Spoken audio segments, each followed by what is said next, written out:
안녕하십니까. OK 하자보수 함신영입니다. 하자보수 실무에 대하여 설명드리겠습니다. 하자보수 청구 요건. 하자 보증기간에 하자를 청구하려면 4가지 요건이 충족되어야 하는데요. 첫째는 하자가 있어야 하고요. 둘째는 하자 보수를 사업 주체가 해주지 않는다는 것을 입증할 수 있어야 하고요. 셋째는 입주자 대표회의가 구성되어야 하고, 넷째는 입주민 과반수 이상의 동의가 있어야 합니다. 자세한 내용은 홈페이지에 있는 자가진단을 이용해 보시면 주택에 처한 상황별로 하자 청구와 관련된 기본 정보를 얻을 수 있습니다.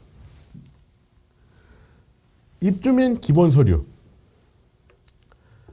하자 보수 시작할 때 필요한 입주민의 기본적인 서류는 홈페이지 자료실에서 하자 청구 서류라고 검색하면 확인할 수 있겠습니다.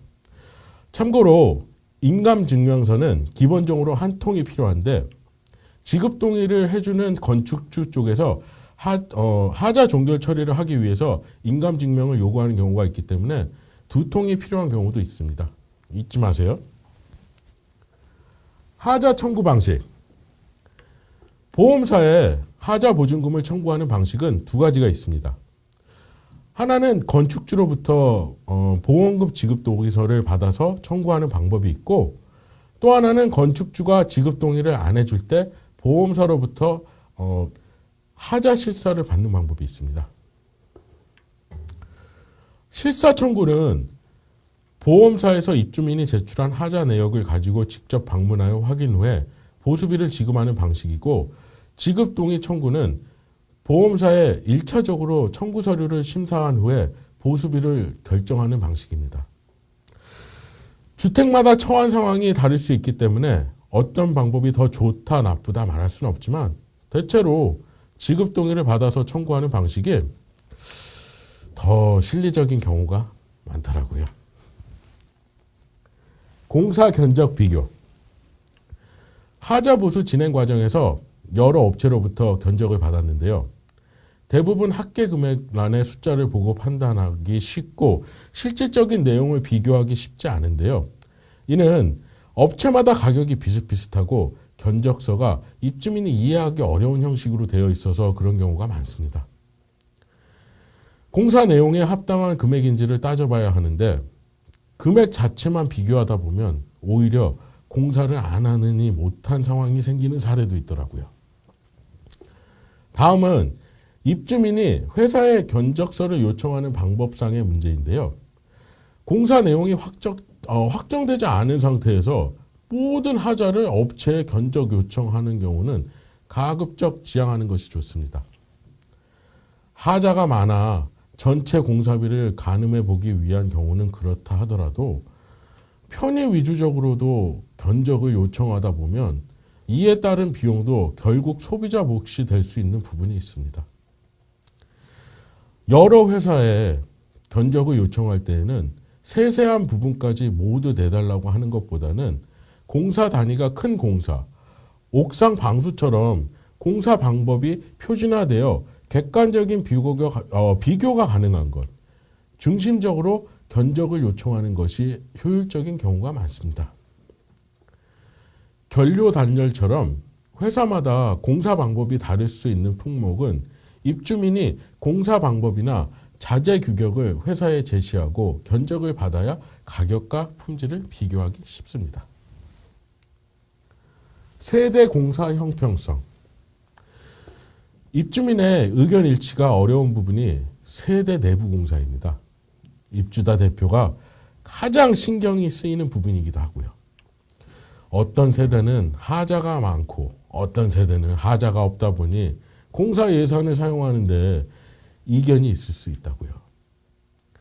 하자가 있는 세대는 보수를 해야 하는 입장이고, 당장 하자가 없는 세대는 나중에 하자가 생기면 자비로 보수할 수 있는 부담이 있을 수 있기 때문에 공사 방법에 있어서 의견 일치가 안 되는 경우가 있습니다. 이런 경우는 공사의 방법과 기준에 대해 세대 간의 사전 논의가 필요한 부분인데요. 그렇다 하더라도 원칙은 현재 하자가 있는 부분을 우선적으로 공사하는 것이 맞고요. 주거 생활에 문제가 될 수 있는 누수나 결로 곰팡이와 같은 시급한 하자는 우선적으로 보수하는 것이 타당하다고 할 수 있겠습니다. 예를 들어 겨울을 난 세대는 결로 하자가 나타났는데 입주를 늦게 해서 겨울을 한 번도 나지 않은 세대가 있다거나 미입주 세대가 많은 경우는 공사 시기 등에 대해 협의하는 과정이 필요할 수도 있겠죠. 참고로 연면적에 포함되어 있지 않은 베란다, 확장 공간, 복층에서는 발생한 하자는 하자 보증 대상이 아니기 때문에 원칙적으로는 보수 대상이 아니지만 입주 민간의 협의가 되면 보수할 수 있는 부분입니다. 중요한 것은 공사의 내용이나 방식보다는 입주민이 충분히 협의하고 동의를 얻어 진행했냐 안 했냐, 나중에 분쟁이 생겼을 때 중요한 기준이 된다는 겁니다. 그 다음은 공사 계약에 들어가야 할 사항인데요. 계약이 갑과 을, 쌍방의 입장과 이해가 있는 부분이 있다 보니 구체적인 내용을 말씀드리기 어려운 점이 있고요. 기본적인 몇 가지만 말씀드리겠습니다. 우선 공사 기간 중 발생하는 손해나 피해에 대하여 배상 책임 보험이 가입되어 있는지 하는 부분하고 공사 자재의 수량과 규격, 투입 인력 등의 다른 견적과 비교할 수 있도록 명시되어 있는지, 공사 기간 중 공사 내용이 변경될 경우에 변경될 경우 대비해서 공사비 정산 방법이 명시되어 있는지, AS, 애프터 서비스 이행에 있어서 실질적인 내용이 있는지, 현금 영수증이나 세금 계산서 발행을 할 수 있는지 등이 있을 수 있겠습니다. 입주민 총회 진행 방법.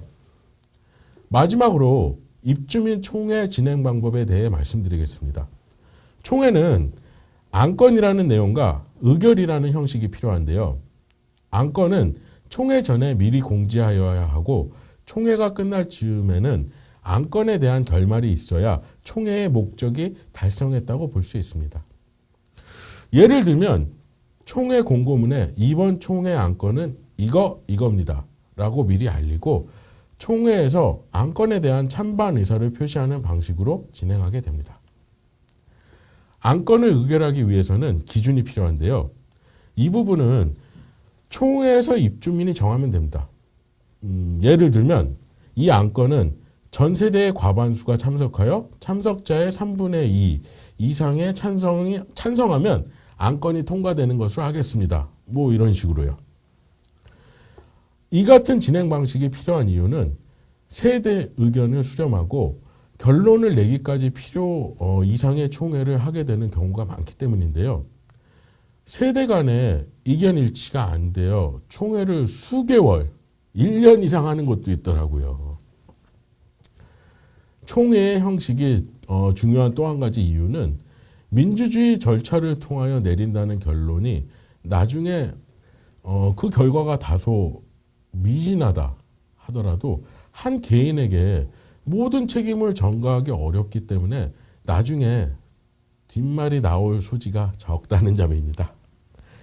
형식이 내용을 살릴 수 있는 부분이죠. 지금까지 OK 하자보수 함신영이었습니다. 끝까지 들어주셔서 감사합니다.